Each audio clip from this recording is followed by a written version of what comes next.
Hi යාළුවනේ සුබ දවසක්. ඔන්න ඉතින් අපිට නම් වැස්ස දැන් නම් වැස්ස චුට්ටක් පෑවුවා. මම නම් බණ්ඩක් කරනවා ඉතින් මම වැඩ. මේ තියෙන්නේ මගේ කොටුව. ඔයාලට ඉස්සෙල්ලා මම වීඩියෝ එකකින් පෙන්නුවා දැන් මගේ පැල ලොකු වෙලා දැන් කරල් ඉතින්.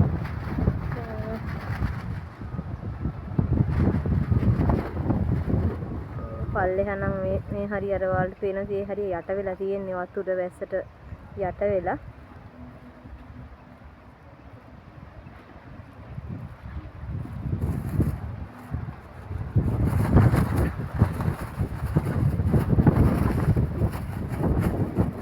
මේ පල්ලෙහා යට වෙලා තියෙන්නේ.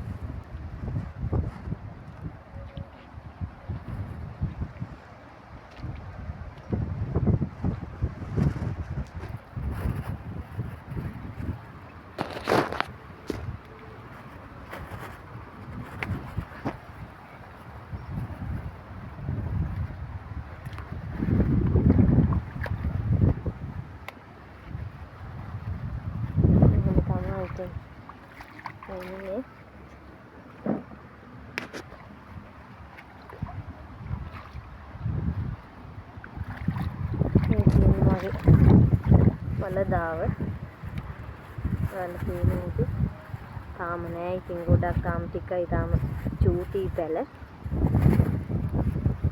ඉතින් වෙහි පොඩ්ඩක් ටිකක් වැටෙනවා. මම වැඩ ඉතින් යාළුවනේ තනියෙන්ම. මේ තියෙන්නේ වලට මේ තියෙන්නේ මගේ කොටුව යට වෙලා ඉතින් පොඩ්ඩක් අලාබානි වෙලා තියෙනවා ඉතින්. මොකද කරන්නේ ඉතින් සෝපා දහමේ හැටි ඔහොම තමයි ඉතින්.